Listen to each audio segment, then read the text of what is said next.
وہ بھی جو ہے وہ اپنے آپ کو بچا نہیں پائے، اور کہیں نہ کہیں دل یہ گواہی دیتا تھا کہ واقعی یہ خدا کا کلام ہے اور بالکل سچا ہے، رسول پاک نبی برحق ہے اور کلام بھی بالکل سچا ہے۔ ہوا یہ کہ ابو سفیان، ابو جہل اور ایک اور شخص تھا اخنس بن شریق، یہ تینوں رسول پاک صلی اللہ علیہ وسلم کی تلاوت سنا کرتے تھے، حالانکہ در پردہ مخالفت کرتے تھے، لیکن جب رسول پاک صلی اللہ علیہ وسلم رات کو تلاوت کیا کرتے تھے تو یہ اپنے اپنے گھروں سے نکل کر رسول پاک کے گھر کے 3 مختلف مقامات پر چھپ کر بیٹھ جاتے تھے اور تلاوت سنتے تھے۔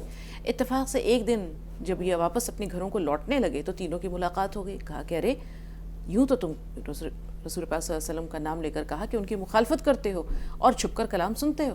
خیر اس دن تو انہوں نے ایک دوسرے کو لعنت ملامت کی، اپنے گھر چلے گئے۔ دوسرے دن یہی معاملہ ہوا، پھر وہ آ کر کے بیٹھے سن رہے تھے، جانے لگے، پھر ملاقات ہو گئی، پھر ایک دوسرے کو لعن طعن کیا۔ تیسرے دن پھر ایسے ہی ہوا۔ اب اس بار جو ہے اخنس بن شریق نے سب سے پہلے ابو سفیان سے پوچھا، اس وقت تک اسلام قبول نہیں کیا تھا، کہ یوں تو تم جو ہے وہ ان کی برملا مخالفت کرتے ہو، پھر قرآن پاک کیوں سن رہے ہو؟ تو انہوں نے کہا کہ محمد صلی اللہ علیہ وسلم بالکل سچے ہیں، کلام بھی بالکل سچا ہے اور یہ دلوں پر بھی اثر کرتا ہے، لیکن ہمیں ڈر یہ ہے، مجھے ڈر اس بات کا ہے کہ اگر میں نے مان لیا تو میری سرداری جاتی رہے گی۔ اس کے بعد تو وہ اپنے راستے پہ چلے گئے۔ پہنچا اخنس بن شریق ان کے پاس، نعوذ باللہ ابو جہل کے پاس پہنچا اور کہا کہ تم جو ہے وہ مخالفت کرتے ہو اور اول درجے کے دشمن ہو، پھر کیوں قرآن پاک کی تلاوت سنتے ہو؟ تو ابو جہل نے ایک لمبی بات کی، کہا کہ ان کا قبیلہ دوسرا ہے، ہمارا قبیلہ وہ بنو قریش ہیں، بنو ہاشم ہیں، اور ہم جو ہے بنو مخزوم ہیں، اور ہمارے درمیان ایک رقابت ہے، آگے بڑھ جانے میں ہم ایک دوسرے سے سبقت لے جاتے ہیں۔ اب اگر میں نے ان کی بات مان لی تو پھر تو ہماری سبقت پیچھے رہ گئی نا، اسی لیے میں بات نہیں مانتا۔ لیکن بات بالکل سچی ہے اور دل پر اثر کرتی ہے۔ تو مفتی صاحب بات ساری یہ ہے کہ یہ بات ان کے دلوں پر اثر کرتی تھی جو کہ زبان جانتے تھے، جی ہم زبان نہیں جانتے ہیں، لیکن کوشش کرتے ہیں، ترجمہ بھی پڑھتے ہیں، پھر یہ ہماری زندگیوں میں کیوں نہیں اترتا؟ کچھ لوگ کہتے ہیں کہ گناہوں کا زنگ جو ہے وہ جم جاتا ہے، تو گناہوں کا زنگ جب جم جاتا ہے تو اس کو اتارا کیسے جائے؟ دیکھیے جو آپ نے آخر میں بات کہی ہے قرآن کریم کے تعلق سے کہ زنگ لگ جاتا ہے اور قرآن کریم کی تلاوت نہیں ہو پاتی ہے، تو قرآن کریم کی میں ایک سورہ ہے جس کو سورہ ابراہیم کے نام سے یاد کیا جاتا ہے۔ تو جو اس کی سورہ ابراہیم کی جو پہلی آیت کریمہ ہے اس کے اندر اللہ نے فرمایا الف لام را کتاب انزلناہ الیک لتخرج الناس من الظلمات الی النور، کہ یہ جو قرآن مقدس ہے یہ ایسی کتاب ہے کہ لوگوں کو تاریکیوں سے نکال کر روشنی کی طرف لانے والی کتاب ہے۔ تو اگر دلوں پر زنگ لگ جاتا ہے یا دلوں میں گناہوں کا اثر زیادہ ہو جاتا ہے یا گناہوں میں دل بالکل جو ہے ڈوب جاتا ہے، مستغرق ہو جاتا ہے، تو قرآن کریم کی تو یہ صفت ہے کہ قرآن کریم جو ہے ان جو ہے زنگ کو دور کرتا ہے، اور جو ہے جو لوگ گمراہی میں ہوتے ہیں یا گناہوں کی تاریکیوں میں ہوتے ہیں، تو قرآن کریم کی یہ صفت ہے کہ قرآن کریم لوگوں کو تاریکیوں سے نکال کر روشنی کی طرف لاتا ہے۔ یہ تو ہماری ہی مطلب یہ کہ آپ اس کو بد نصیبی بھی کہہ سکتے ہیں، بدقسمتی بھی کہہ سکتے ہیں کہ ہم جو ہے قرآن کریم کی تلاوت نہیں کرتے۔ قرآن کریم کی تلاوت اس لیے نہیں کرتے کہ قرآن کریم کو ہم جانتے نہیں۔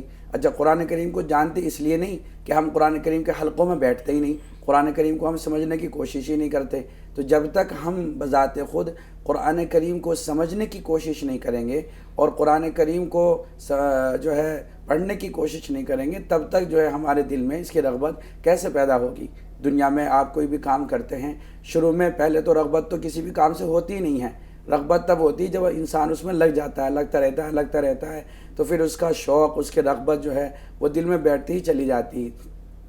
یہی معاملہ قرآن کریم کا ہے، اور قرآن کریم میں تو اللہ نے چاشنی رکھی ہے۔ قرآن کریم کے اندر تو جاذبیت ہے، جو اس کو پڑھتا ہے یا اس کے قریب ہوتا ہے تو قرآن کریم جو ہے اس کو اپنی طرف مائل کر ہی لیتا ہے۔ اور اللہ تعالیٰ نے ایک جگہ دوسری جگہ اور فرمایا کہ کلا بل ران علی قلوبہم ما کانوا یکسبون، کہ جیسا کہ آپ نے کہا کہ زنگ لگ جاتا ہے، تو اسی زنگ کو دور کرنے کے لیے تو یہ قرآن کریم ہے۔ بس یہ کہ ہم سب کو کوشش یہ کرنی چاہیے کہ ہم اپنا رشتہ اور اپنا تعلق جو ہے قرآن کریم سے مضبوط کریں، اور یہ تبھی ہوگا جب کہ ہم قرآن کریم سے جڑیں گے اور قرآن کریم کے حلقوں میں بیٹھیں گے، قرآن کریم کی تعلیمات کو سمجھیں گے، تبھی قرآن کریم کا پڑھنا ہمارے لیے آسان بھی ہوگا۔ پھر جو ہے وہ کیفیت شروع ہو جائے گی جو صحابہ کرام رضوان اللہ علیہم اجمعین کی تھی کہ وَإِذَا سَمِعُوا مَا أُنزِلَ إِلَى الرَّسُولِ تَرَىٰ أَعْيُنَهُمْ تَفِيضُ مِنَ الدَّمْعِ مِمَّا عَرَفُوا مِنَ الْحَقِّ، کہ جب قرآن کریم ان کے سامنے پڑھا جاتا ہے اور جب وہ اس کو سنتے ہیں تو برملا ان کی آنکھوں سے آنسو جاری ہو جاتے ہیں۔ تو یہ قرآن کریم کی صفت ہے کہ لوگوں کو تاریکیوں سے نکال کر جو ہے وہ روشنی کی طرف لاتا ہے، ایمان کی طرف لاتا ہے، نور کی طرف لاتا ہے، اور جو ہے معصیت سے نکال کر اطاعت کی طرف لاتا ہے۔ بالکل۔ مریم انصاری صاحب آپ سے مخاطب ہیں جی۔ السلام علیکم۔ وعلیکم السلام جی بہن۔ ہاں میرا پہلا نا ہم لوگ تہجد کا نماز پڑھتے ہیں تراویح کا، تو وہ اس میں جو 5 منٹ مطلب رک کر پڑھنے کا ہے، 2 رکعت کر کے، جیسے 2 رکعت 5 منٹ رک کر پھر واپس پڑھنا ہے، ایسا بتایا گیا ہے۔ آپ کی آواز واضح نہیں ہے لیکن اتنا سمجھ میں آ رہا ہے کہ شاید یہ رکعت کے بارے میں جاننا چاہ رہی ہیں تراویح کی رکعت کے بارے میں۔ جی جی، کہ 2 رکعت کر کے پڑھنا ہے یا 4 رکعت، جہاں تک بات سمجھ میں آئی ہے۔ ہاں دیکھیے، تراویح جو پڑھنا ثابت ہے وہ جو ہے 2 رکعت پڑھ کر 2 رکعت ہی پڑھنا ثابت ہے، لہٰذا آپ تراویح کو 2 ہی رکعت پڑھیں اور 2 رکعت کے بعد میں سلام پھیریں، اسی طریقے پر اس کا مسنون طریقہ ہے۔ جی ایوب بھائی آپ کا سوال۔ السلام علیکم۔ وعلیکم السلام جی ایوب بھائی۔ 2 سوال تھے باقی۔ جی ایوب بھائی بتائیے۔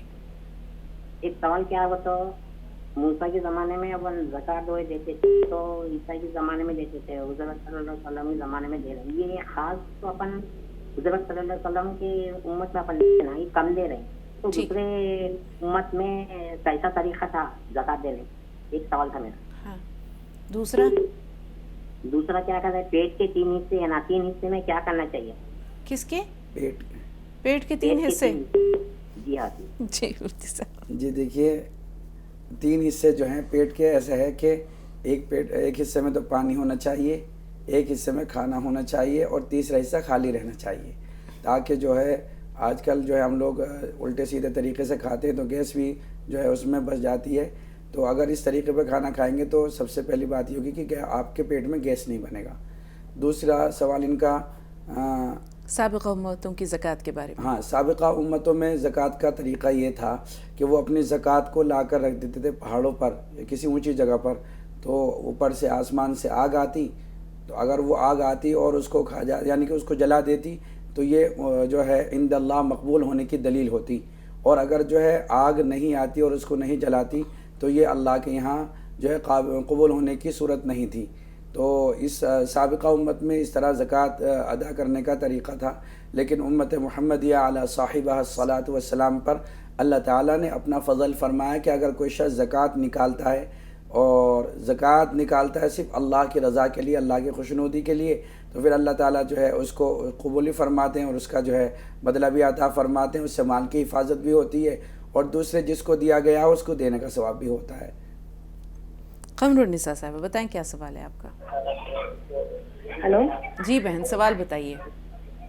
میرا 2 سوال ہے۔ اگر روزے میں الٹی ہو گئی تو کیا ہمارا روزہ ٹوٹ جائے گا؟ دوسرا؟ اور دوسرا یہ سوال ہے کہ میں اگر انجیکشن لیے یا دوا وغیرہ کوئی لائے تو اس میں کوئی پرابلم تو نہیں نہیں، انجیکشن کس طرح کا؟ طاقت کا انجیکشن ہے، درد کا ہے، انسولین ہے، کیا ہے؟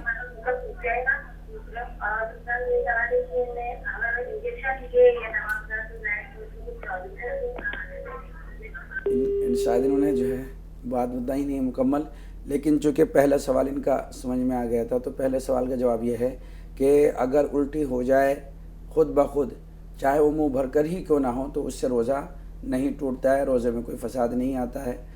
دوسرا سوال ان کا جو تھا وہ انہوں نے صحیح طریقے پر بتایا نہیں، لیکن بہرحال یہ کہ روزے میں انجیکشن لگانے سے روزہ نہیں ٹوٹتا ہے، کیونکہ براہ راست روزے کے ذریعے سے معدے میں دوائی نہیں جاتی ہے۔ جی زیب النساء صاحبہ آپ بتائیے آپ کا سوال کیا ہے؟ السلام علیکم۔ وعلیکم السلام جی۔ ہماری بیٹی 5 مہینے عمل میں ہیں، انہوں روزہ رکھتے ہیں، 5 بار ہم روزہ بھی رہی، روزہ رکھنا نہیں کو بولتے ہیں، تکی جا کے نہیں کیا وہ بولو؟ دیکھیے 5 مہینے اگر ہیں تو اس میں روزہ اگر وہ رکھ رہی ہیں، ان کی صحت پر کوئی اثر نہیں پڑ رہا ہے تو روزہ رکھنا چاہیے، روزہ نہیں چھوڑنا چاہیے، چونکہ والدین کے یعنی بالخصوص والدہ کے نیک اعمال کا اثر بچے پر جاتا ہے. حمل کے زمانے میں اگر نیک اعمال آپ کرتے ہیں تو نیک اعمال کا اثر بچے میں پیدا ہوتا ہے, پھر اس کے بعد میں بچہ نیک صالح پیدا ہوتا ہے, تو لہٰذا روزہ رکھنا چاہیے. فی الحال کوئی کالر نہیں ہے مفتی صاحب. جی, اب جیسے انہوں نے کہا کہ عموماً خواتین روزے چھوڑ دیتی ہیں کہ بچے کی صحت متاثر ہو گئی, لیکن جیسے آپ نے کہا کہ نیک اعمال, ایسی بہت ساری روایات سلف صالحین میں موجود ہے کہ وہ والدہ چونکہ نیک اعمال کرتی تھیں, لہٰذا بچوں کی جو زندگیاں تھیں اس پر بھی اس کے مثبت اثرات جی ہاں بالکل مرتب ہوتے ہیں. جی ہاں, کہیں ہم نے بھی پڑھا ہے, کہیں واقعات پڑھے کہ بزرگوں کے ایسے واقعات بھی ہیں کہ ان کی والدہ جتنا قرآن کریم کی تلاوت کرتی تھی اس زمانے میں, اتنے پاروں کا وہ بچہ حافظ ہو کر کے دنیا کے اندر آیا, کہ ان کو ان پاروں کا حفظ کرنے کی جو ہے ان کو ضرورت ہی نہیں پڑی, کیونکہ والدہ نے اتنا قرآن کریم پڑھا, اتنا قرآن کریم پڑھا کہ وہ بچے کو بھی ازبر یاد ہو گیا. تو بعض بچے جو ہے بہت جلد, یعنی کہ 5 سال کی عمر میں, 6 سال کی عمر میں بچے حافظ بھی ہو جاتے ہیں, یہ سننے کو بھی ملتا ہے. تو یہ اسی وجہ سے کہ والدین جو ہیں قرآن کریم کے پڑھنے کا اہتمام کرتے ہیں, تو پھر اس کا اثر جو ہے وہ بچے کے اندر آتا ہے. تو لہٰذا نیک اعمال اس زمانے میں کرنا چاہیے, اور بالخصوص جو ہے ایک تو نظروں کی آپ جو ہے بہت زیادہ حفاظت کریں اس زمانے میں, اور دوسرے یہ ہے کہ نمازوں کی پابندی کریں اور استغفار کی کثرت بھی کریں اور زیادہ سے زیادہ قرآن کریم کی تلاوت بھی کریں, تو انشاءاللہ اس نیک اعمال کا اثر بچے پر جاتا ضرور ہے. انور جاوید صاحب ہیں اورنگ آباد سے. جی انور بھائی کیا سوال ہے؟ انور جاوید صاحب ہمیں سن پا رہے ہیں؟ جی آواز آ رہی ہے, میری آواز آ رہی ہے آپ کو؟ بالکل آ رہی ہے انور بھائی, جی فرمائیے کیا سوال ہے؟ جی السلام علیکم ورحمۃ اللہ وبرکاتہ. وعلیکم السلام ورحمۃ اللہ. جی اللہ تعالیٰ آپ کی پوری ٹیم کو سلامت رکھے اور آپ لوگوں کو سلامت رکھے. میرا سوال بھی اس طرح ہے, اگر کوئی شخص تمام امت مسلمان کی دنیا اور آخرت کی خیر کے لیے دعا کرتا ہے تو اس کو کتنا ثواب ہے, اس روشنی ڈالیے. السلام علیکم ورحمۃ اللہ وبرکاتہ. جی اچھا سوال ہے. دیکھیے, اگر کوئی شخص کسی کی خیر خواہی کے لیے یا امت کی خیر خواہی کے لیے دعا کرتا ہے, تو حدیث پاک میں ہے کہ اللہ تعالیٰ اس کے پیچھے ایک فرشتہ لگاتے ہیں, تو یہ دوسرے کے لیے دعا کرتا ہے, تو وہ فرشتہ جو ہے اس کے لیے دعا کرتا ہے کہ اللہ تعالیٰ جو دوسرے کے لیے دعا کر رہا ہے, پہلے اللہ تعالیٰ اس کو وہ چیز عطا فرما. اور ظاہر سی بات ہے, جب آج آپ کسی کے لیے خیر خواہی کا کام کریں گے اور کسی کو کسی کے لیے نفع رسانی کا آج آپ کام کریں گے, تو کل آپ کے لیے بھی کوئی نہ کوئی جو ہے نفع رسانی کا کام کرے گا, آپ کو نفع پہنچانے کے لیے کوئی کار خیر آپ کے لیے بھی کرے گا. تو اس عمل کا بدلہ اللہ تعالیٰ دنیا میں ہی دے دیتے ہیں, آخرت میں تو جو اللہ تعالیٰ اس کا بدلہ عطا فرمائیں گے وہ تو الگ ہی ہے. لیکن بہرحال چونکہ آپ نے جو ہے فضیلت کے بارے میں سوال کیا ہے, تو اس کا جواب یہی ہے کہ جو شخص دوسروں کے لیے دعا کرتا ہے, پہلے وہ چیز اللہ تعالیٰ اس کو عطا کرتا ہے. عائشہ صاحب آپ کا سوال. ہلو السلام علیکم. وعلیکم السلام. جی بہن. جی میرے دوست سوال ہے. جی وضو بنانے پر سر پہ دوپٹہ رہنا چاہیے کیا؟ دوسرا اور کھڑے ہوئے وضو ہو جائے گا, کھڑے ہوئے بنائے تو وضو ہو جائے گا؟